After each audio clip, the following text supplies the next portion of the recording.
Hey kid. Apa kabar para wanita tangguh yang rela bekerja banting tulang tanpa otot demi membahagiakan orang-orang tercinta? Sejauh apapun kalian menjemput rezeki, Erik Clipper doakan semoga selalu diberikan kesehatan dan kelancaran. Spesial buat para pejuang rupiah di luaran sana. Kali ini Erik Clipper akan ngasih klip dan review film bertemakan psikopat yang berjudul The Stylist. Film dengan rating yang cukup tinggi ini menceritakan tentang seorang hairstylist yang memiliki kebiasaan super mengerikan. Dengan menjadikan para pelanggan sebagai korbannya, wanita ini selalu mengambil rambut plus kulit kepala mereka untuk dijadikan koleksi. Lalu apa alasan dia melakukan semua ini? Untuk itu tonton sampai habis, subrek dan kasih tahu teman-teman kalian. Cerita berawal dari kegiatan seorang hairstylist berlevel biasa aja bernama Claire yang bekerja di sebuah salon sarangnya wanita-wanita modis. Meskipun terlihat lagi banyak pikiran, Claire tetap bekerja bahkan sampai larut malam. Karena ia punya niat jahat kepada pelanggan yang satu ini. Potong sedikit dan kasih warna abu monyet ya. Sebelum memulai pekerjaannya, seperti biasa Claire menawari minuman. Tapi untuk kali ini, ia menambahkan bius untuk mempermudah Claire melakukan kebiasaan horornya. Sambil menunggu bius bereaksi, Claire berbincang-bincang dengan ngomongin pilkada di kota mereka, di mana semua ini ia lakukan untuk menutupi kecurigaan terhadap apa yang akan Claire lakukan. Lalu ketika salon sudah benar-benar sepi, cairan bius dengan merek Modario perlahan mulai bereaksi.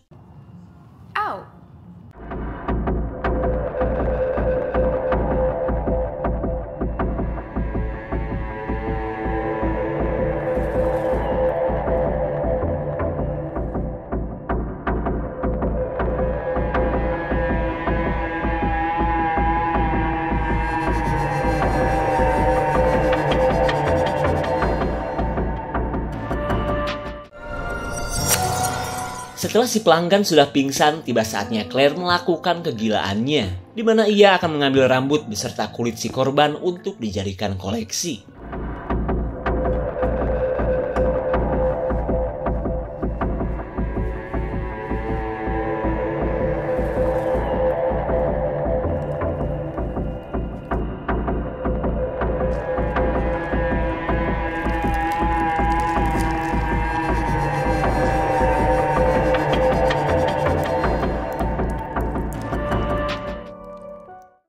Singkat cerita, Claire pulang setelah menyembunyikan jasad si korban dengan rapi. Ia pun disambut seekor dogi imut yang selalu menemani hari-hari Claire di rumah warisan orang tuanya. Kemudian ia menuju ruang basement, yang selama ini dijadikan tempat untuk menyimpan rambut-rambut hasil buruannya. Tak cuma itu, di tempat ini pun Claire bisa merasakan ketenangan, terutama saat memakai rambut orang lain. Karena dengan cara ini, sejenak ia bisa melupakan kesedihan dan rasa sepi yang sejak dulu ia rasakan.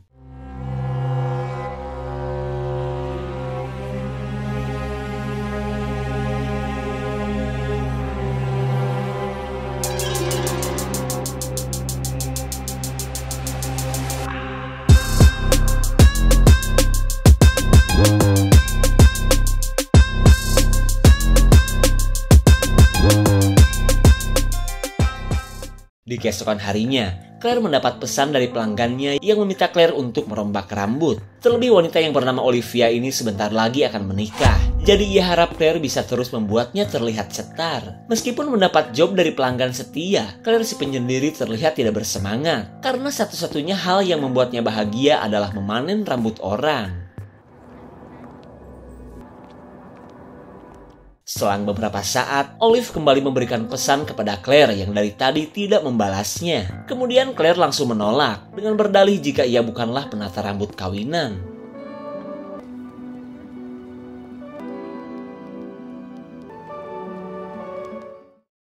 Di malam harinya, rasa kesepian Claire membuatnya kepikiran untuk menjadikan Olive sebagai teman dekatnya. Kemudian ia bergegas untuk menemuinya. Hitung-hitung mencari teman ngobrol daripada cuma bengong sendirian. Namun ketika melihat Olive baru pulang kerja, Claire yang tak mau ganggu memberikan pesan jika ia bersedia untuk menjadi hairstylist kawinan Olive.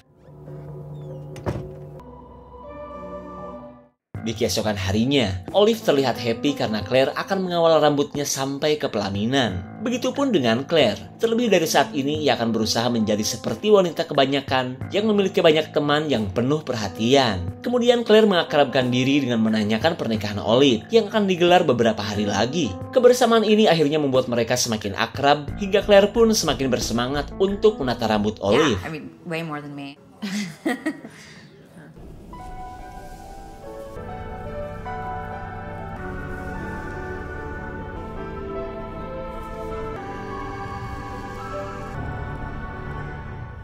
Setelah pekerjaan Claire beres, Olive benar-benar merasa puas karena kecerahan rambutnya meningkat. Ia pun sudah tidak sabar mengenakan gaun yang akan ia gunakan untuk hajatan kawin nanti. Lalu sebagai rasa terima kasih, Olive mengajak Claire ke rumahnya nanti malam untuk menunjukkan gaun mahal kebanggaannya. Mendengar tawaran tersebut, Claire tentu saja merasa senang karena akhirnya ia hampir punya seorang bestie seperti orang-orang.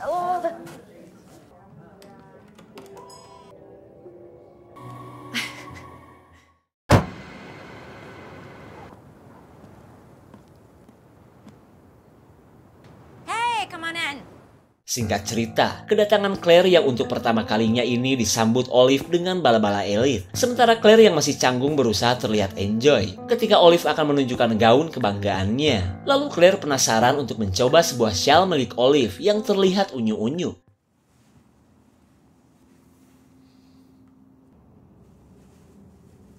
Claire, lihat deh. Mumpung masih ada kesempatan, Claire yang pendiam tapi maling mengambil shawl milik Olive. Bahkan ia pun tertarik untuk mengambil kunci rumah Olive yang tergantung begitu saja. Olive terlihat bahagia dengan gaun putih yang bisa menghibas segala macam debu di lantai, bahkan tai kotok sekalipun. Ia pun tak henti-hentinya memuji hasil kerja Claire yang menurutnya setara dengan penata rambut profesional. Some photos for my mom and sister. Okay. Okay. And the back too. And do you mind helping me get this off? Di tengah kebersamaan mereka, Claire kagum dengan mulusnya tubuh Olive yang bebas dari panu, kadas, dan kurap. Kemudian mereka lanjut menikmati momen dengan berbincang-bincang gibah layaknya pasangan bestie forever. Lalu Olive penasaran dengan masa lalu Claire, terutama skill menata rambut yang ia miliki. Claire pun menceritakan bahwa kemampuannya ini ia dapat dari sang ibu yang sudah meninggoy karena OD saat usia Claire masih berusia 17 tahun. Dan satu hal yang unik dari ibunya Claire yang doyan mabok, beliau selalu gonta-ganti warna rambut untuk menghilangkan stres. Lalu ketika Olive menanyakan tentang ayahnya, suasana hati Claire jadi berubah saat teringat dengan orang yang telah meninggalkannya sejak kecil. Melihat Claire yang bersedih, Olive pun berusaha menenangkannya. Bahkan Olive merasa yakin jika mereka selalu bersama, mereka akan menjadi duet bestie yang hebat. Hey babe. Baru juga Claire merasakan perhatian. Kedatangan pacar Olive membuat kebahagiaannya kandas. Kemudian ia buru-buru pulang daripada cuma bengong dan menjadi kambing conglay. Kesedihan Claire akan masa lalunya yang sudah lama ia lupakan lagi-lagi menghantuinya. Ia pun menyesal bertemu dengan Olive yang hanya membuatnya kembali terpuruk. Dan kalau sudah begini, Claire butuh pelampiasan untuk menenangkan hatinya. Singkat cerita, Claire mengincar seorang penjaga kafe untuk ia panen rambut cantiknya. Lalu dengan pura-pura sebagai pembeli, Claire mengawali rencana jahatnya. Just lock the door behind you if that's Setelah memasukkan bubuk bius, Claire memesan teh gejrot kesukaannya. Sementara si penjaga kafe tidak sadar jika pelanggannya ini adalah seorang psikopat pengepul kulit kepala. Don't worry about it. I already counted the red. Late night caffeine. Mom.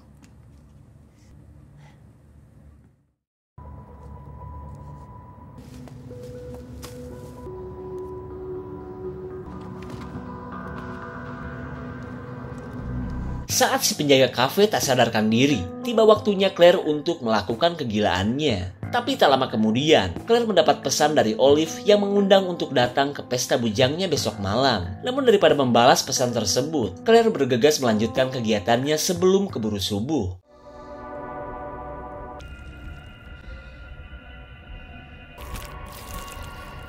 Akibat Claire tidak fokus, perbuatannya menjadi kacau hingga si penjaga kafe tersadar dari pingsannya. Keadaan ini membuat Claire tidak punya cara lain selain merujaknya sampai meninggoy.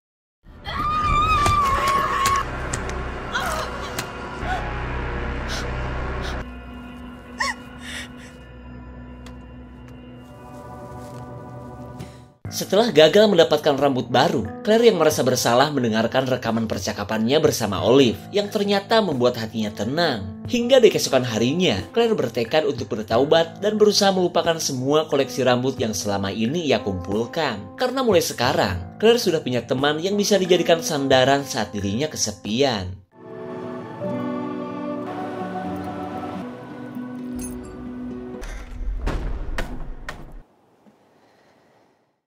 Singkat cerita, Claire menjalani rutinitasnya sebagai penata rambut dengan hati yang berseri. Tapi tiba-tiba, ia mendengar seorang pria yang sedang mencari istrinya. Di mana wanita tersebut tak lain adalah korban Claire yang sudah tewas di awal film tadi. Terlihat Claire pun gelisah takut kelakuannya ketahuan. Di malam harinya, Olive memberitahu lokasi pesta bujang yang akan dilakukan di sebuah bar. Kemudian Claire berdandan seglowing mungkin, karena untuk pertama kalinya ia akan berkumpul bersama circle Olive yang gaul-gaul.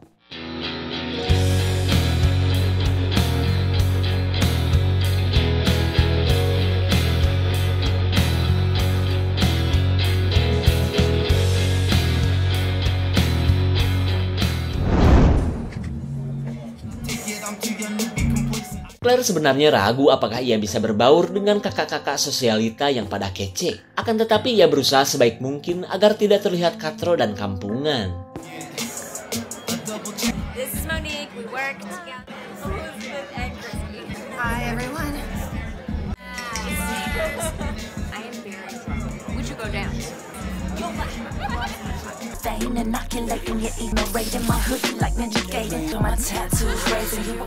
Di tengah keseruan Olive dan teman-temannya, Claire tidak tahu harus menggerakkan tubuhnya yang mana. Lalu ketika sesi jingkrak-jingkrak gak jelas udahan, Olive yang sudah mabuk parah gibahin calon suaminya, yang kadang selalu membuatnya bersedih bahkan tidak menghargainya. Mendengar curhatan tersebut, Claire berusaha menjadi pendengar yang baik layaknya seorang sahabat. Namun karena selangkangannya terasa dingin, Claire pergi ke WC untuk membersihkan bajunya yang ketumpahan sirup.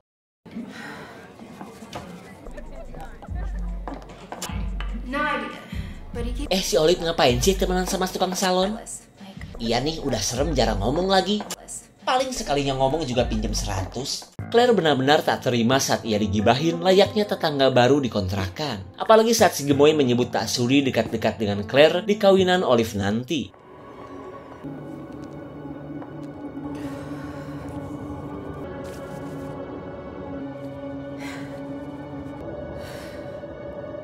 Ketika pesta usai, Claire bertekad untuk membuat perhitungan dengan si gemoy yang telah mengusik perasaannya. Naluri psikopat di tubuh Claire pun bergejolak, ingin segera memanen rambut si gemoy untuk ia jadikan kanebo.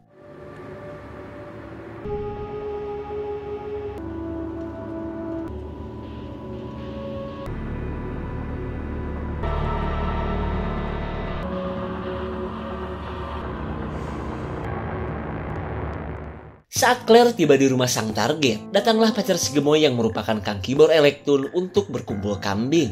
Keberadaan pria itu pun membuat Claire kesal, karena bisa saja rencananya berantakan.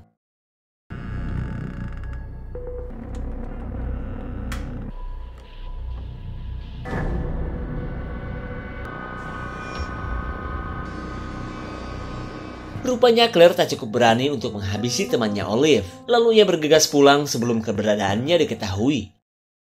Di keesokan harinya, Claire berharap bisa berduaan lagi dengan Olive yang kini merupakan satu-satunya teman yang ia miliki. Claire pun menawarkannya bantuan di tengah kesibukan Olive mempersiapkan acara pernikahannya. Namun karena semuanya sudah ada yang ngurus, Claire hanya mendapatkan ucapan terima kasih saja.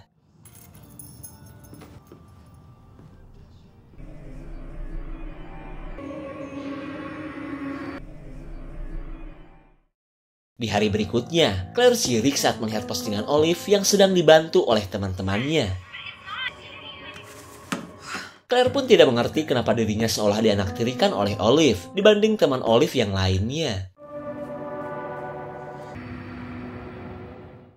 Hari-hari Claire ia habiskan untuk ngepoin keseharian Olive yang sudah 2 hari ini tidak menghubunginya. Bahkan Claire sudah malas bekerja karena selalu kepikiran dengan bestinya itu.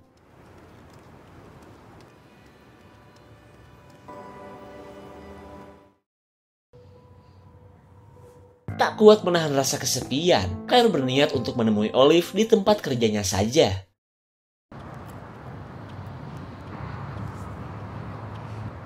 What do you, You said you...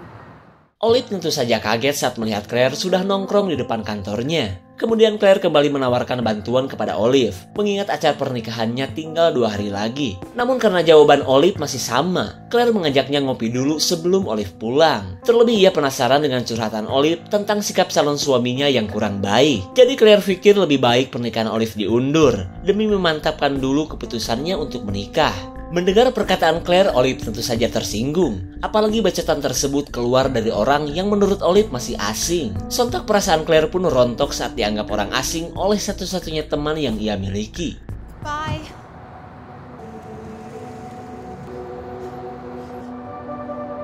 Di hari berikutnya, Claire melihat postingan Olive yang menunjukkan keadaan rumah yang berantakan. Padahal besok adalah hari pernikahan. Keadaan ini membuat Claire berinisiatif untuk kembali menawarkan bantuan kepada Olive.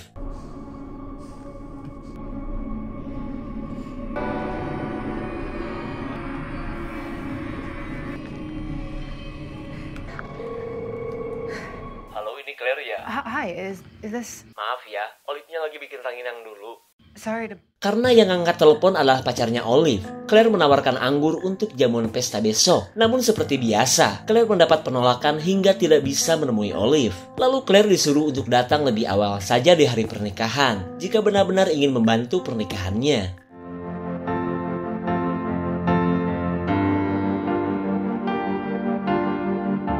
Di malam harinya, Claire nekat masuk ke rumah Olive yang kebetulan sedang sepi. Bahkan ia masuk ke dalam kamar Olive, si wanita yang selalu disayang banyak orang. Sosok Olive pun benar-benar membuat Claire terobsesi, hingga ia penasaran ingin merasakan sensasinya menjadi Olive.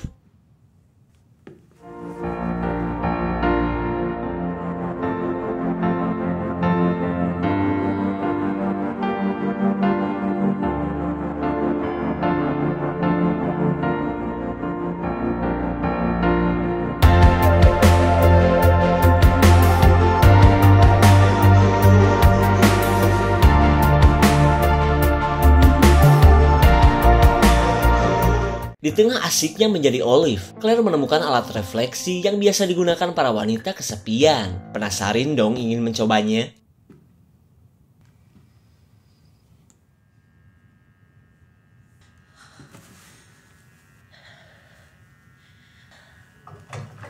Baru juga mau fly to the moon, kedatangan teman-teman Olive membuat keseruan Claire berantakan. Lalu ia buru-buru pergi sebelum ketahuan.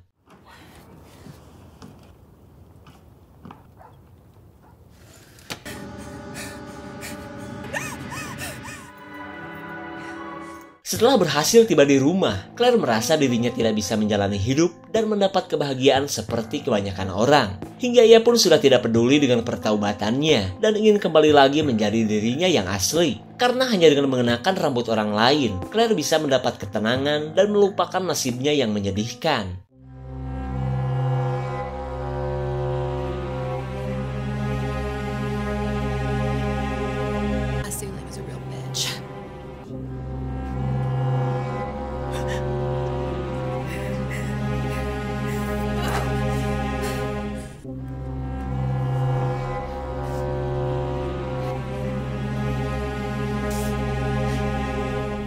We all want what we don't have.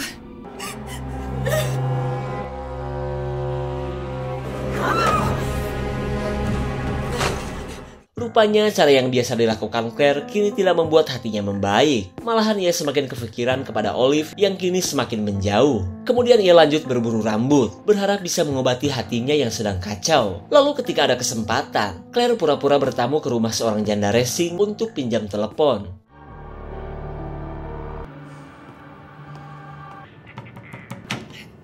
I need help. Wait right here, let me grab it.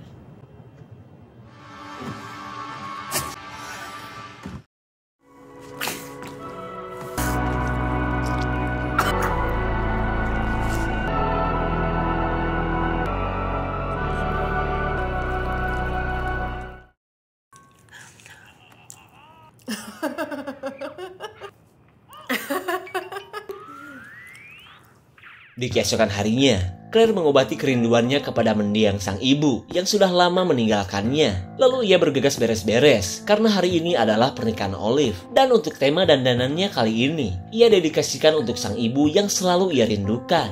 Lah kumaha teteh we.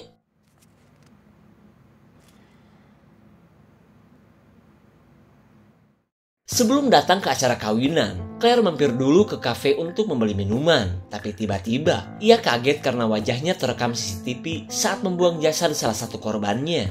Meskipun perasaannya harap-harap cemas, Claire berusaha tetap tenang saat bertemu calon suami Olive yang bernama Charlie. Bahkan ia sok-sok ngingetin Charlie untuk jangan menyakiti perasaan Olive seperti sebelumnya.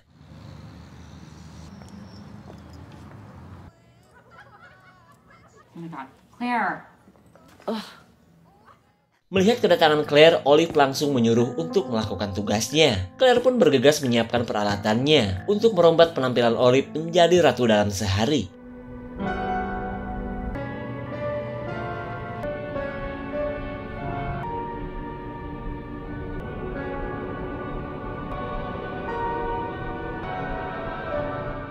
Berbeda seperti sebelumnya, kali ini Claire merasa jika keberadaannya hanyalah sebagai tukang poles dan bukannya dianggap sebagai teman seperti yang lain. Claire pun coba bersedih bercampur sirik saat Olive dikelilingi orang-orang yang menyayanginya. Lalu ia menghibur diri dengan merombak rambut seorang bocil yang katanya ingin seperti rambut Olive. Tuh kan Olive lagi.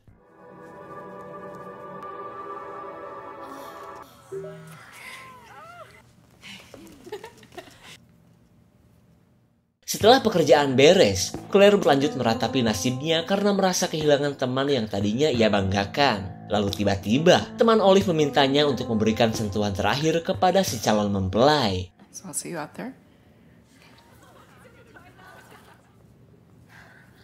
Saat semua orang sudah di lokasi acara, Olive meminta maaf atas sikapnya malam kemarin. Lalu Claire berusaha memaklumi sikap Olive, meskipun dalam hatinya penuh dengan kekecewaan.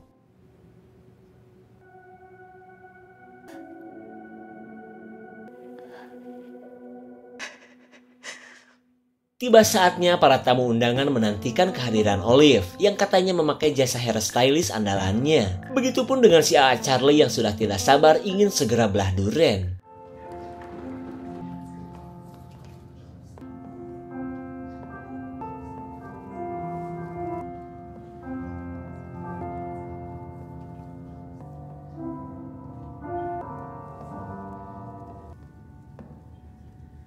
Please be seated.